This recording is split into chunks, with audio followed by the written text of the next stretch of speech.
Yeah, I think it means a lot. I think, we've got a group of young men who've really committed to work incredibly hard.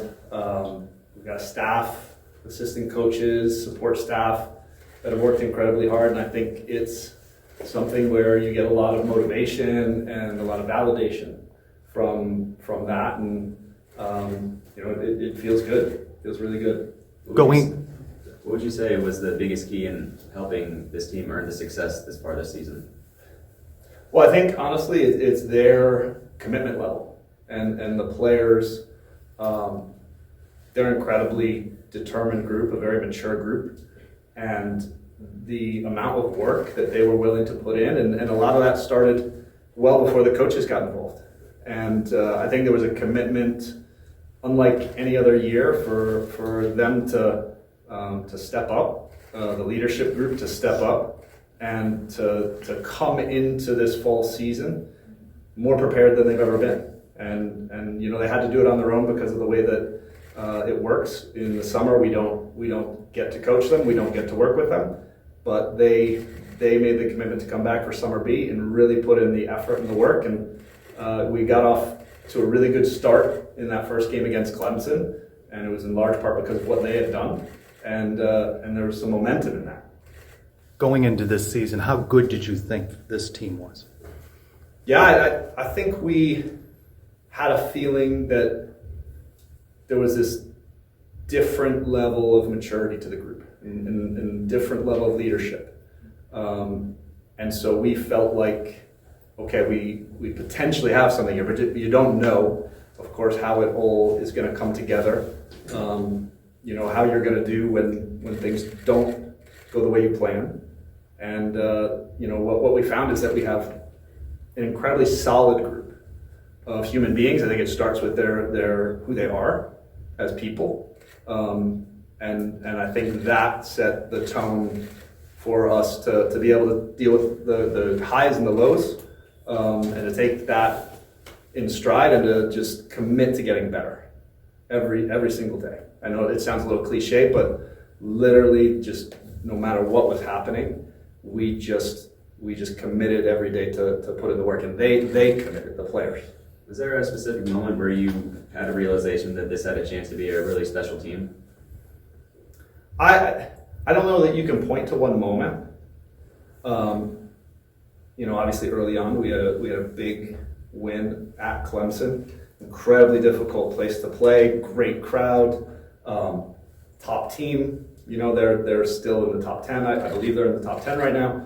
And to be able to get the result, and it wasn't exactly the way we had hoped that it would go.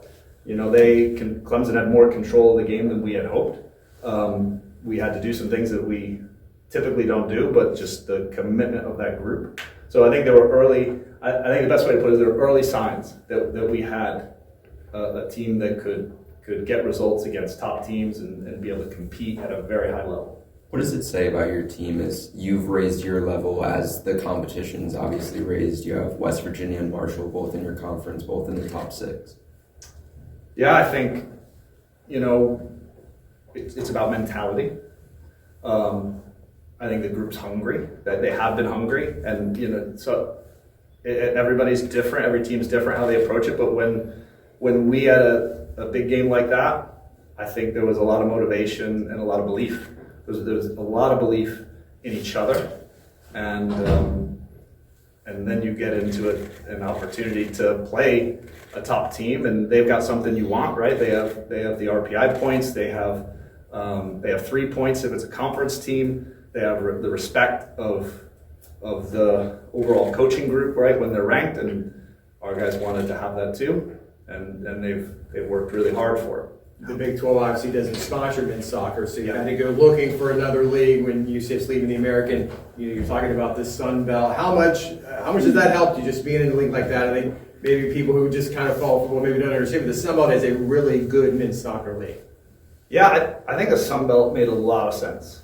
That's where the other P5s that don't have a home, that's where they play, right? South Carolina and Kentucky in the SEC, and then we had West Virginia, Big 12, and so I think that made immediate sense that's where we wanted to be. And then Marshall winning a national championship a few years back, as well as a number of really good teams. So it was the right fit and the right move. And obviously when you have, anytime you have teams within your league that have high RPIs, there's opportunities there, right? And those opportunities give you the chance, and sometimes seasons go different to the one we're having, right? Where, maybe you don't get a couple results early on, but now you've got high RPI teams on your schedule, and you can immediately change your season and put yourself in the postseason quickly. So you need those games in there. We went and we sought a couple non-conference games that were also gonna give us that opportunity for really good RPI points, and then you've got to go and you've got to get the results. How has the diversity of your roster helped forge your culture? Yeah, I think it was pointed out we have players from 12 different countries. I just think they get along so well, and there's just such different personalities within the group. And I think it's more celebrated and embraced than anything else. Like, I think they really enjoy the different languages. I mean, to the point where players are literally trying to learn the languages of other players. If one speaks German, then this guy's trying to learn French and trying to speak in French to this guy, and so I think they really enjoy it, and I think that diversity just makes it more interesting to them. I think there's a diversity of playing styles that come in to the group as well, right? And so one of the big challenges that I think has really gone well in this year is that everyone's really embraced this way of playing, and they all bring their own individual qualities that they've developed in their own environments to our team, and we try to harness that. Some of your players were just telling us that the way they're looking at this is that they're enjoying the moment, but they don't want to focus on it too much because they want to keep looking ahead. Would you say you're the same way? Absolutely. I feel like sometimes I try, this is me being really transparent, I try not to enjoy the moment because I still want to stay hungry, but I actually think you can do both. And you can say, okay, that was great, and we should enjoy this for now because it is a special moment, but we have so much more to do. We have so much more of the season to play. We have so much more we want to accomplish. And I don't think those, even though maybe in years past I've thought a little differently, right? I think you can do both. And I'm glad that that's what they're doing. And I take like the Dabo Sweeney quote of, you've got to, when you win, you got to enjoy it because it's really hard. I mean, I think that's the other thing. Like, it is so hard to win games at this level where the competition is so close. I mean, there's not that much difference between you and any other team at a certain level. And when you win, you've done something that's really difficult and you should enjoy it. And then you got to move to the next one. And there's a balance to that. But I think that's the right balance that our group should try to strike. How can this team get better? Well, we did video this morning, and we pointed out a lot of the things that went really well in the South Carolina game because we want to see that continue and that we grow their understanding. Okay, why did that go well? And then there were some moments in the South Carolina game where we were 3-0 up and it went to 3-2, and there were some things that we could have done better. And I think the challenge in any season is, how consistent can you be with your concentration, with your execution.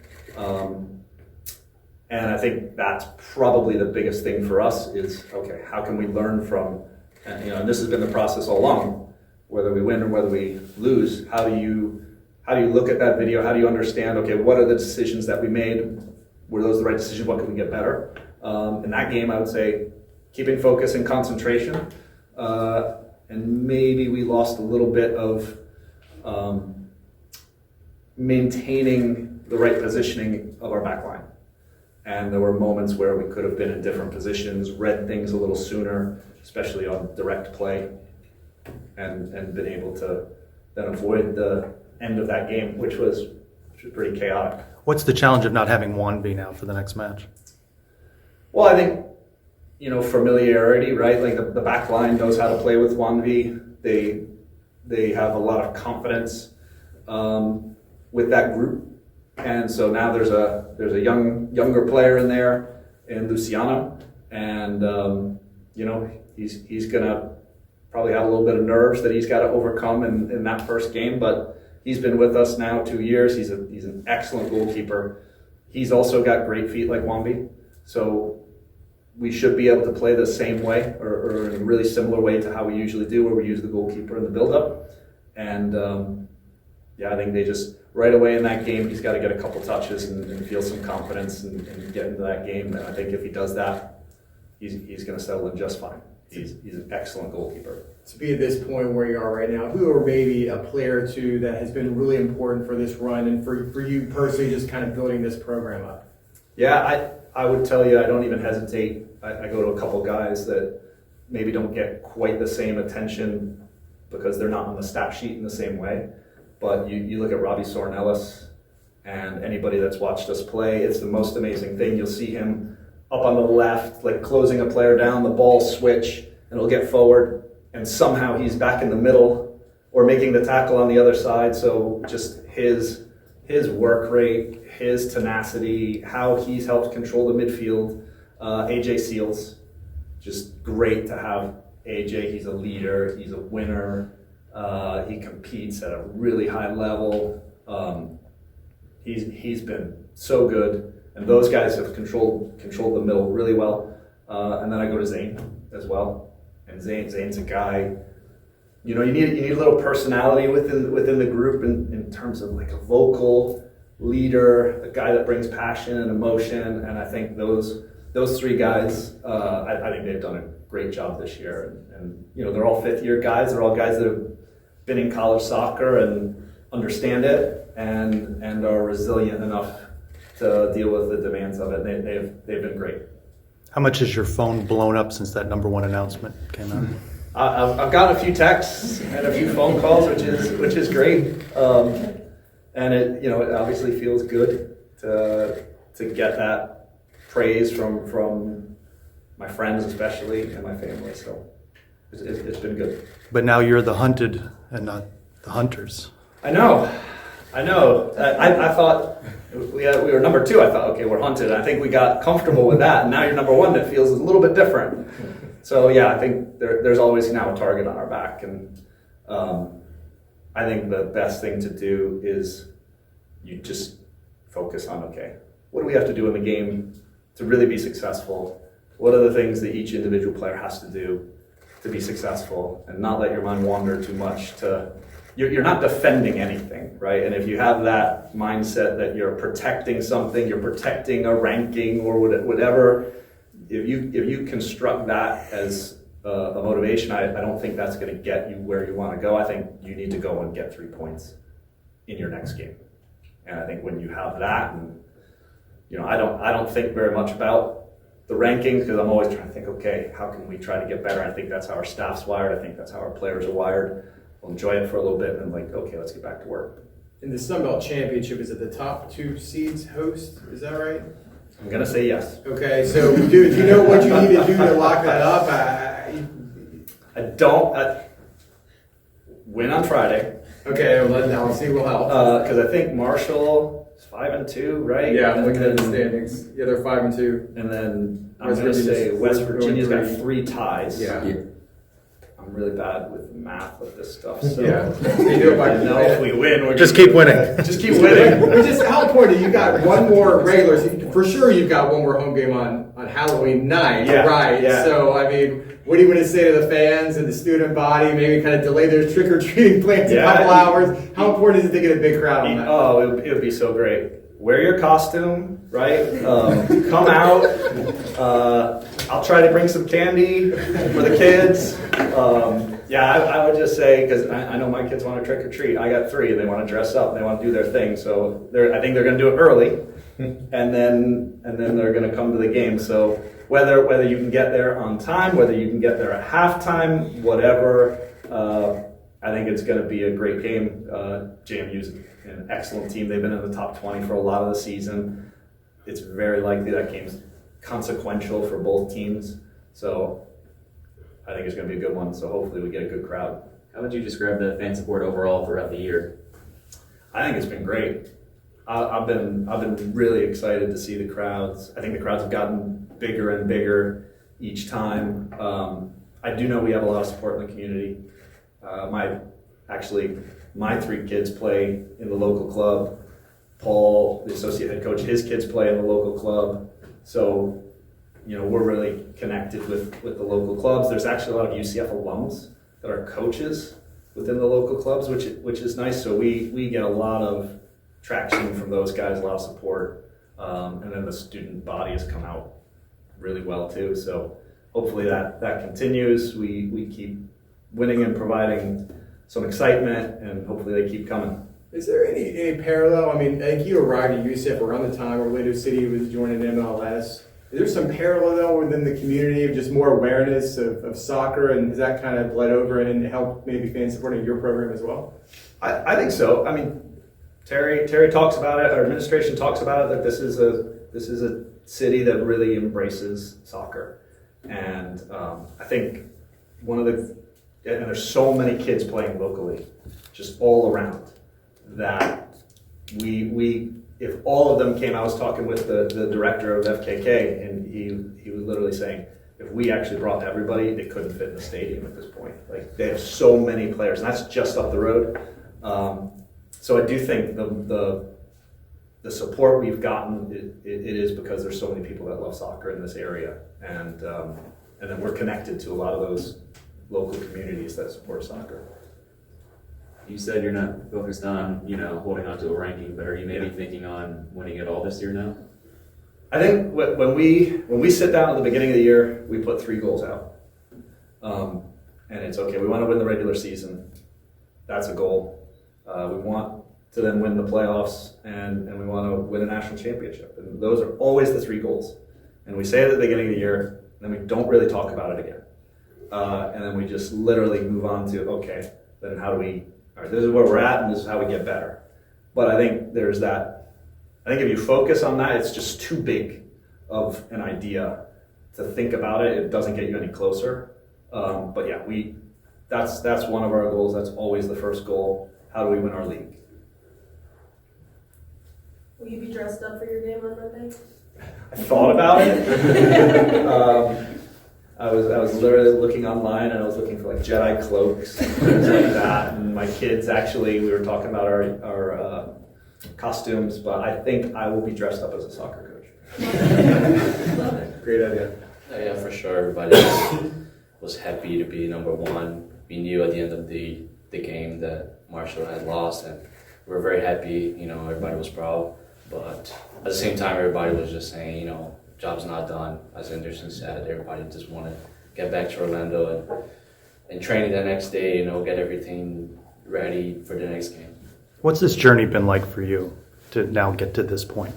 Now it's, of course, ups and downs, but we practice for this, we practice for these moments. That's what we're here for, to make history, as Anderson said earlier. And it's been amazing, especially for the new guys, for them to experience something new. It's been good.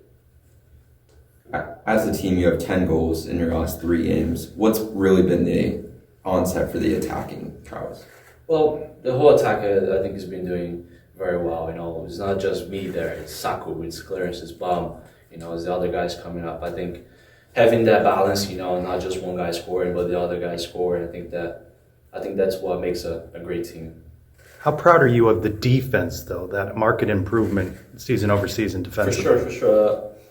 The defense has been something very important, especially for us at the front, because we have trust on them. So whenever if we lose a ball in attacking, I think we're very comfortable with that. We know we have Zane, Anderson, Rafa, Jonas, Arnie, Timo there in the back, and we know that they're there to secure the ball, and they're going to do their job.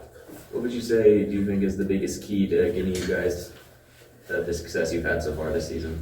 I think it has been the communication we have in the locker room. I think and in the field as well. You know, I think in the locker room everybody has been good, everybody has been connected, everybody's happy. You know, I think that's what makes a great team. You talk about that. You just listen to Anderson talk about people from different backgrounds, different parts of the world. What's that like? Guys coming together and being as one as a team. For sure. At the beginning of the summer, everybody was trying to get connected with everybody. Guys from Finland, guys from Germany. A lot of different cultures, and trying to understand. What do they like, what they do not like to do. So. We got a lot together. We had barbecues, had a lot of fun stuff together during the summer, so we can get to the fall, to the season, and just enjoy and play good. Can this team play better than it's been playing? Of course, we want more. After every game, we always say okay, we won, but we need to improve more. We need to do more. We need to do better. I think it can go really far. How do you combat, as I've asked before, how do you combat the idea that everywhere you go, you're the number one team and everyone's going to give you their best shot? How do you have to get past that and focus on it? Well, I think everybody got a good mindset, a good focus. Everybody's locked in to get in the field and do their job. It doesn't matter if you're number one or number two. Everybody's there. Everybody wants to win, and I think that's what a good team has. A good mentality. The coaches, they always tell us to keep our foot in the ground. We go from there. This is a pretty battle-tested team. To get to number one, you've had to play some serious opponents, especially in this new league. What has that preparation been like to get you to this point? Well, good teams, that's what we want to play. West Virginia, Marshall. We played against Clemson, FIU during the season, and I think that proved to everybody that UCF is a special team. UCF is going to make history this season, so I think it's been really good. Lucca, you've been really open about how this was a sacrifice for not only you coming over here to play, but for your family. What's your family's reaction to you being number one? They're really happy. They probably don't understand this much, because they're there in Brazil and sometimes they cannot watch the games. But just me, saying hey, we're number one in the country, and everything. They're really happy. They all cry. Something that they do all the time. Especially me being away, but. It was very, very fun for them, very happy, especially for me, for the whole team. It's been great. Awesome. With the number one ranking, does thoughts of maybe winning it all this year start to come into your head? Yes, of course. That's the mindset we talked about before the season started. Me and some of the guys, Anderson, AJ, Robbie, Zane, we got together and we just all right, we have a special group this season. Especially for those guys, it's their last season, so we want to make something special for them and for UCF. What will it take to win it all? A lot, as we said, is a lot of sacrifice that we have to make, but we're ready for every battle we face, and yeah. How important is this run for the younger guys? I think gives them a lot of confidence. Some of the new guys, they're really happy with it because they came to UCF. UCF was not ranked, and now we're number one. I think for them, gives them a lot of confidence too. Especially for the next year, coming. I'm sure it's going to be a lot of new guys coming into the team, and being a number one, making history in their first season. I think it's something very special for them. It feels great. When I decided to come to UCF, I came here to make history, and it's very good. It's great, an amazing feeling. But we're not done yet. We want more. It's good to enjoy it, but of course we want more. We want to achieve it more. We want to win trophies, and then that's the goal. What is it about the culture of this team that leads to a number one ranking? Yeah, since the summer when everybody got here earlier, together training day by day, when things go tough, go wrong, we stick together, and I think that's the most beautiful thing about this team. Everybody's together. Even though we have different cultures on the team, different countries, everybody plays as one. It's one team, one family, and that's what makes us better every day. What was the reaction amongst you guys when you found out you got the number one ranking? What was obviously some jubilation, but what was the kind of initial reaction from you guys? Yeah, very happy, very happy. It was kind of expected, as we knew Marshall had lost the second game in a row. Mm-hmm. But we always talk in the group chat, and we said, guys, very good to enjoy it, but let's go for more. We have 2 more finals, 2 more games, and we want more. We want more. It's not because we got to the number one that now we can rest a little bit. No, we have to get more, because now that we're number one, we have a huge target in our back, and everybody wants to beat us. We can't let that happen. What is working so well for this team during this stretch right now?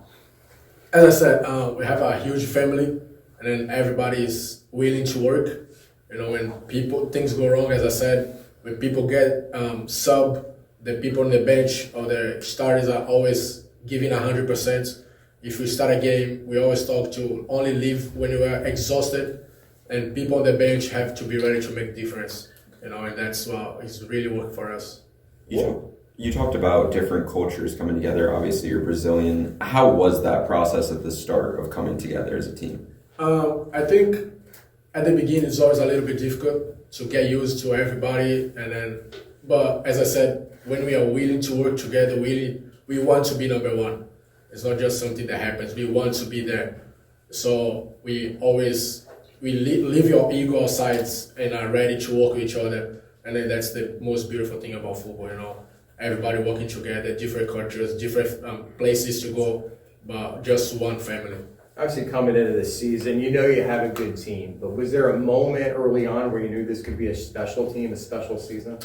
I think after the first game against Clemson away, then we were down 1-0 with 30 seconds, maybe. They scored 30 seconds in, and it's like the game was still 0-0. The team was playing well, nothing that didn't make us down, but put us down.